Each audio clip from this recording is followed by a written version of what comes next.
What's going on, guys? So one of my buddies was asking me, why do I have pies within pies in my M1 Finance account? And there's a multitude of reasons for it. The simple answer is extreme organization.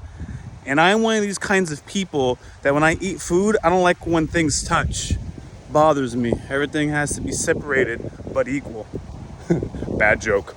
Anyways, so the reason why I specifically do it in my case is long term, I have rules for myself, and by having pies within pies, I don't violate those rules. And in this particular case that I'm showcasing, right, I have 70% of the ETF VOO, VOO. I don't know how to pronounce it. I just know what it looks like. It consists of the top 500 companies in America. SPY 500. There's other things that you can pick that essentially do the same thing. VTI includes a little bit more. I also use that, but for the purpose of this, we're only going to stick with the portfolio that uses VOO.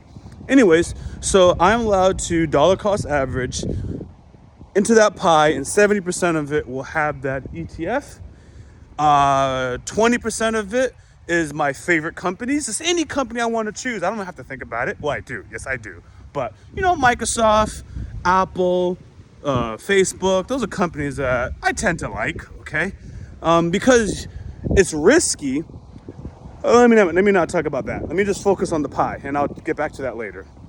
I have 5% in Palantir and 5% in Tesla. These are long-term holds.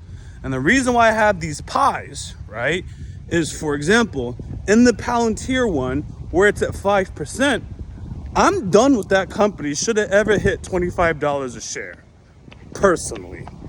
And that's a category that is designed for a specific company, just like I have a Tesla one. But my Tesla one, I'm gonna hold that one for God knows how long. So anyways, the Palantir one, when it hits 25, since I have it so organized, I can sell it, choose a different company into that 5%, and I can wait till it reaches whatever mature number and get rid of it.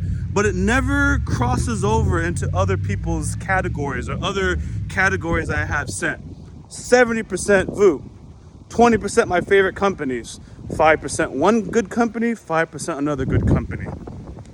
And I do that, let me explain why, because for higher returns, you get that by potentially taking the risk on individual companies.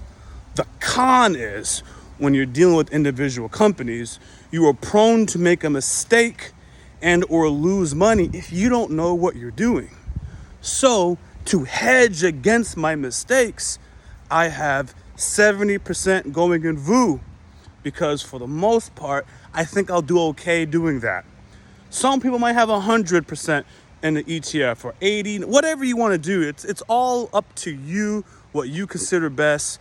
Obviously, you got to use common sense. You can't just do anything you want. With my research, I found this to be a good strategy to utilize.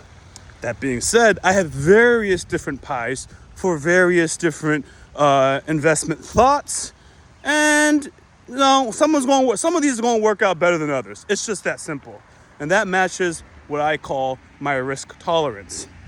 Now, in this pie, for example, you see that there's a 20% is given to my favorite companies. We have a high interest economy right now. The interest rates keep going up. Tech companies are bad, all right? For the most part.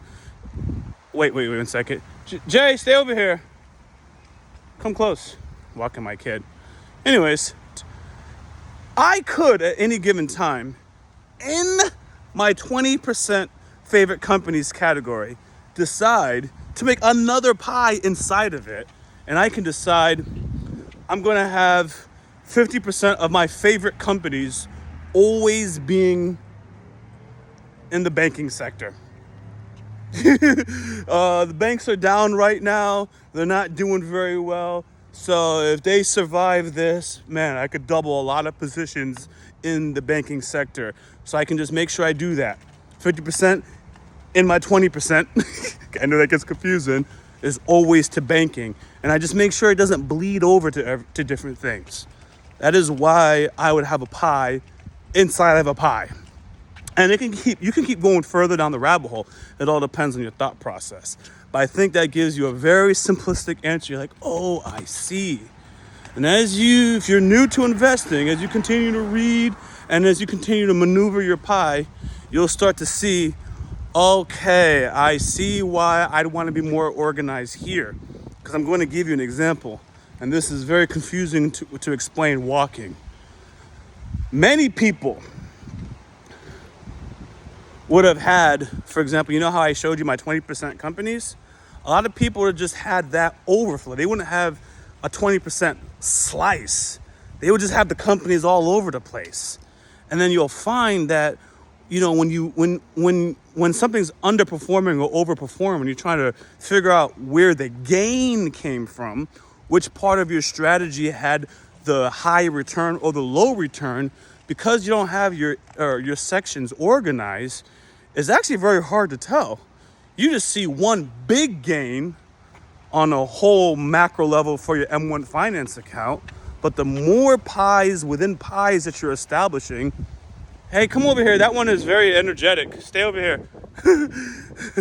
The more pies you establish, the dogs, the more organized your pies are, the easier you can see where the gains or where the losses are occurring, and then make decisions accordingly.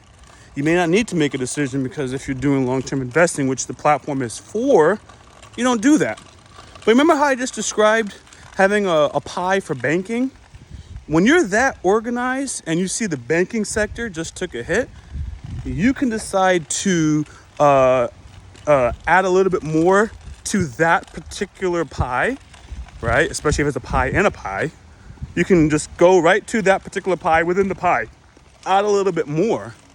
And as your dollar cost averaging, just because that's the right time that you think it's better to invest, because it's going to double in the long term, hypothetically.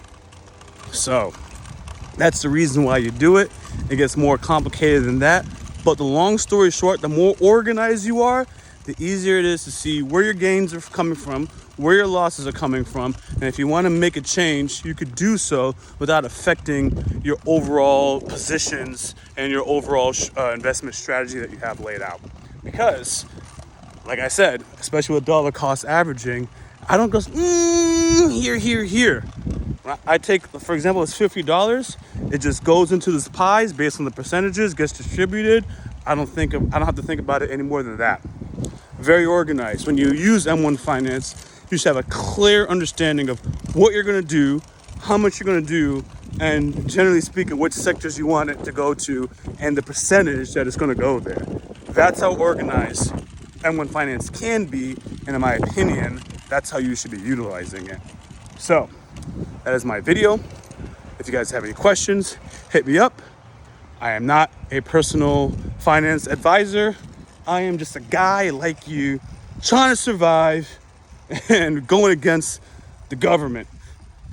The reason why I say that is this government does not want you and I in abundance to have money. I tell you that because you watch what they do, and the moment the consumer has enough discretionary spending, they start adjusting their policies because they don't want you and I to succeed in abundance.